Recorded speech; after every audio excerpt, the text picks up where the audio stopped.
11e. Pas Voilà. entier.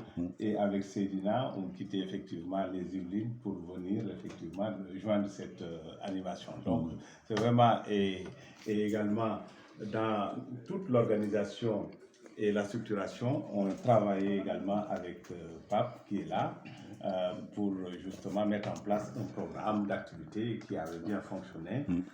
Et puis, c'est un plaisir pour moi effectivement de vous retrouver. Nous sommes partie intégrante des diasporas africaines. Et nous sommes également citoyens du monde. Alors, le sujet que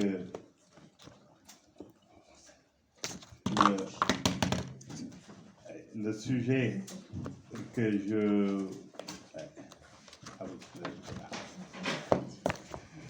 Le sujet sur lequel je vais vous dire quelques mots porte sur une conférence d'1 heure et demie, mais j'ai vraiment synthétisé très rapidement un survol de 10, parce que lorsqu'on a préparé, on s'est dit 10-15 minutes maximum pour chacun, hein, de manière à pouvoir discuter. Hein. Il ne s'agit pas de faire, voilà, c'est vraiment des propos introductifs qui vont permettre un échange.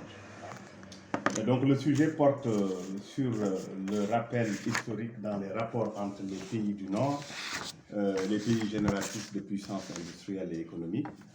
Je suis expert en pratique sociale du développement des territoires. Et donc depuis quelques années, c'est un sujet qui m'intéresse. Donc les rapports entre ces pays générateurs de puissance industrielle et économique et les pays du Sud, notamment les pays d'Afrique. Et justement, dans ce rapport, les conséquences en matière de développement et de sous-développement. Voilà. Comprendre vraiment, on est dans cet objectif d'aider à percevoir justement pourquoi on en est là. Voilà, pourquoi on est là, des pays qui sont en puissance industrielle, qui sont tout puissants, et un continent qui a du mal à sortir. Qu'est-ce qu'il a subi? Qu'est-ce qui s'est passé? Mais vraiment, je vais synthétiser très, très rapidement. Voilà.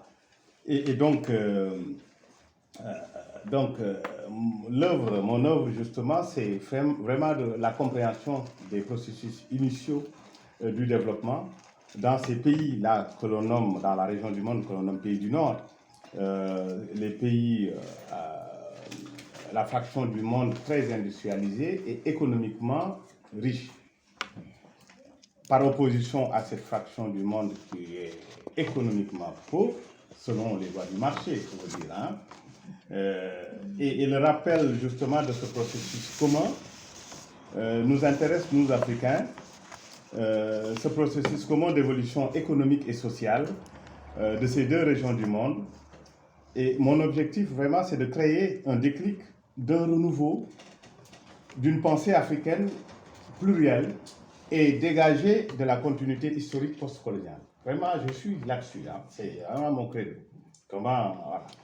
Et parce que quand on veut parler des problématiques de développement et de l'accumulation des richesses à l'échelle mondiale, on ne peut pas le faire justement, ni le comprendre sans référence à l'histoire. L'histoire, en l'occurrence, le trafic triangulaire. Là, je pense que c'est un sujet qui est bien connu de Carfe Diallo. Donc, la colonisation et la décolonisation, et également sans recours justement à l'interprétation des décalages et conflits nés des contradictions culturelles. Donc ça, effectivement, on ne peut pas faire autrement. Donc, alors, cette continuité historique postcoloniale, je dirais, approximativement part du XVe siècle. Depuis que les Européens, par leur volonté de se développer expansionniste, ont imposé leur présence active dans les espaces géopolitiques du continent africain et américain, notamment en Amérique latine. Donc, depuis le XVe siècle. Donc, ainsi commençait à naître, sous une forme, bien entendu, qui a bien évolué, un système de dépendance entre ces pays du Nord, connaissant une croissance et un développement économique assortis de puissance militaire et des pays du Sud dont les moyens économiques, politiques, militaires ne permettaient pas de résister à la domination des premiers. Et alors, il faut comprendre que le déséquilibre des rapports s'accentue à partir du XVe siècle, quand ils ont mis leur pied en Afrique et en Amérique latine. C'est aussi le début de l'adoption de ce qu'on appelle le schéma de la pensée dualiste, c'est-à-dire développé et sous-développé. Ceux-là sont développés, ceux-là sont sous-développés. Alors, ils l'ont fait pour marquer l'écart entre ceux qui sont devant et qui se considèrent comme civilisés et ceux qui sont derrière et que les premiers considèrent comme arriérés, voire sauvages. Donc là, vraiment, la référence dualiste est née à partir de là. Alors, je crois que c'est important d'avoir ce point de repère historique pour comprendre justement les ressorts de l'avance des uns, des Européens, et justement les freins du retard des autres, les Africains. Parce qu'avant cette présence européenne sur le continent africain et les effets d'accumulation et de richesse, et d'enrichissement qui en ont découlé. L'Europe rurale de l'Ouest, quand je parle de l'Europe rurale de l'Ouest, l'Allemagne, la Belgique, l'Espagne, la France, la Grèce, l'Italie, les Pays-Bas, etc., depuis cette période médiévale, sont des types de sociétés paysannes. Là, je parle avant le développement. Ce sont des sociétés de type paysanne, autocentrées, une organisation socio-économique domestique, cellules de base de production économique, et là où ils développaient justement des stratégies de lutte contre leur propre pauvreté. Une société largement seigneuriale et presque exclusivement agricole, peu productive et marquée par l'archaïsme féodal. Et dans le domaine de la santé, une mortalité infantile élevée et une hygiène de vie désastreuse. Ça, on parle d'avant le développement. Et dans cette même période, il y avait la pratique de ce qu'on appelle le servage, comme une adaptation de l'esclavage avec une dépendance héréditaire à l'égard des maîtres du sol. Cette pratique était de rigueur. Il faut aussi rappeler que dans la civilisation romaine, dans cette période-là, une distinction juridique fondamentale séparait les hommes en deux catégories, les libres et les esclaves. Les premiers relevaient de la loi et des institutions publiques, les seconds étaient la propriété privée de leur maître. Ça, c'est en Europe. Il faut bien qu'on le comprenne. Dans le domaine de l'éducation, avant que l'école ne s'organise, l'école se faisait dans le cadre familial et était fondée justement sur des différences sociales. Alors, ça c'était avant le développement. Cette référence dualiste développée, sous-développée donc à partir du XVe siècle, commence vraiment à prendre une forme de réalité avec le poids du phénomène colonial, qui accentue son effet majeur dès le XVIIIe siècle en faveur de l'Europe, qui commence véritablement à creuser l'écart économique avec le reste du monde. Alors, le premier phénomène colonial, c'est le trafic triangulaire. L'esclavage, le trafic triangulaire. Système fondé sur un rapport de force, bien entendu. Là, je ne vais pas développer pour gagner du temps, vous savez ce qui s'est passé. Un système donc, qui va fonctionner jusqu'au début du XIXe siècle et qui s'accomplit de gré ou de force, il faut le préciser, avec des souverains africains esclavagistes aussi. On en a eu. Alors, ce trafic est extrêmement juteux, rémunérateur et soutenu par les États d'Europe constitue le levier qui a accéléré sensiblement l'accumulation du capital et qui a permis de voir surgir dans les pays européens la première révolution industrielle.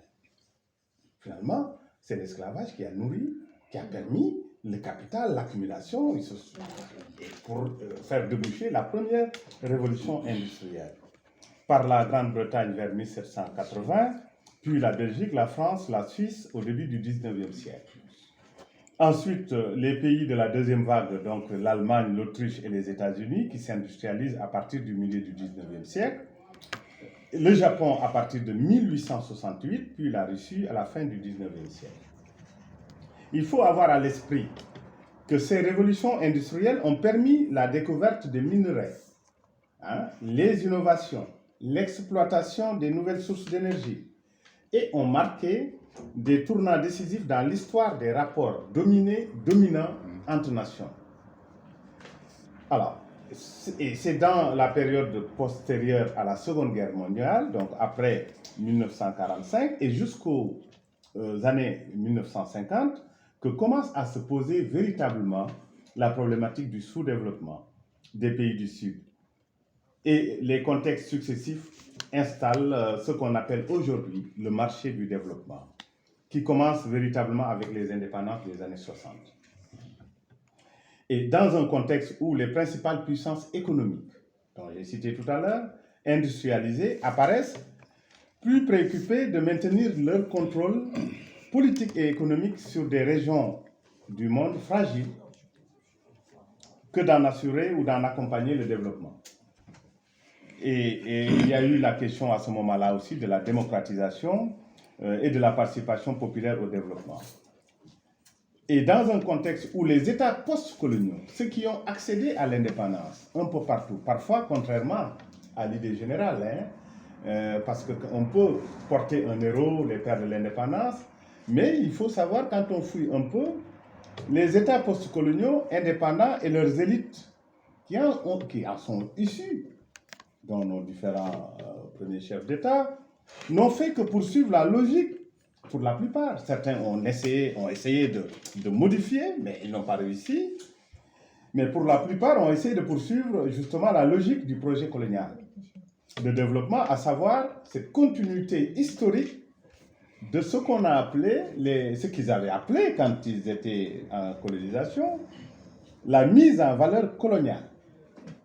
Ça veut dire qu'on vous accompagne et on fait la mise en valeur coloniale, mais on évacue les richesses et les cultures de rente vers chez nous. Et ça nous permet, le développement se poursuit. Et on construit les voies d'évacuation. Parce que les routes, les aéroports, les ports, c'était des voies d'évacuation des richesses. Ce n'était pas effectivement pour le bien-être des populations, c'était effectivement pour pouvoir évacuer effectivement les richesses. Voilà. Alors, je vais vers la fin. Alors, constat d'échecs successifs de 1950 à nos jours en matière de développement. Le constat est général. Voilà. Et donc, à partir de ce moment-là, justement, malgré la mobilisation d'experts internationaux, de financiers, d'économistes, pour faire valoir les théories fondées sur le rattrapage, en disant, bon, ils vont faire comme l'Europe a fait, on va rattraper, on va mettre de l'argent, voilà. Et malgré ces milliards de dollars présents dans le système financier de coopération au développement, malgré les évolutions des nouvelles approches de la politique de l'Union européenne et des bailleurs de fonds, parce qu'à un moment donné, ils se sont dit, mais pourquoi ça ne marche pas? Pourquoi ça ne marche pas? On met de l'argent, et puis on décide de ce qui gouverne, et puis ça ne marche pas. Malgré tout cela, on a justement eu des échecs successifs depuis 1950. Alors, aujourd'hui, les problématiques demeurent. C'est d'ailleurs le sujet central de nos réflexions, parce que le mal développement est toujours là. La nouvelle approche de développement local, parce que dans les années 80-90, les pays européens ont adopté ce qu'on appelait la décentralisation. Et tout de suite, on est dans le mimétisme. On dit on décentralise aussi dans les pays africains. La décentralisation. Et malgré effectivement cette approche de développement local impulsée dans les années 90, on se heurte à ce qu'on appelle le double paradoxe de la viabilité. Pour être plus simple, alors, depuis, on a plein de projets en Afrique. L'aide publique au développement, l'AFD, et donc beaucoup de milliards qui sont investis et qui fait travailler des nationaux ici, européens également, beaucoup, parce qu'on en connaît, ça a contribué aussi, et il y a une nature politique de cette aide-là, on l'a vu. avec les sanctions justement contre des pays qui ont voulu s'affirmer. On dit allez, on coupe le robinet. Et donc, le double paradoxe de la viabilité, c'est que c'est important, vous, acteurs de développement, nous tous, qu'on sache que le premier paradoxe, c'est le paradoxe des activités temporaires et des effets durables. C'est-à-dire que il y a des financements en Casamance ou ailleurs, on met par exemple 100 000 euros, mais ce sont des activités temporaires. Mais avec une aspiration des populations pour des effets durables. Donc là, on est sur un premier paradoxe. Deuxième paradoxe, c'est le paradoxe de la dépendance et de l'autonomie. C'est-à-dire que c'est comme un robinet. On attend le financement venant d'ici, donc c'est une dépendance. Ah oui, ça, il faut, on fait l'appel à projet. Et en même temps, on aspire à l'autonomie. On est dans ces deux paradoxes aujourd'hui, le double paradoxe de la viabilité des projets. Alors, cette approche de développement local, le développement local qui dit, au lieu de venir construire un puits dans un village, il faut que le besoin essentiel de ce puits s'exprime à partir de ce village, des villageois, et qui soient vraiment acteurs de leur projet.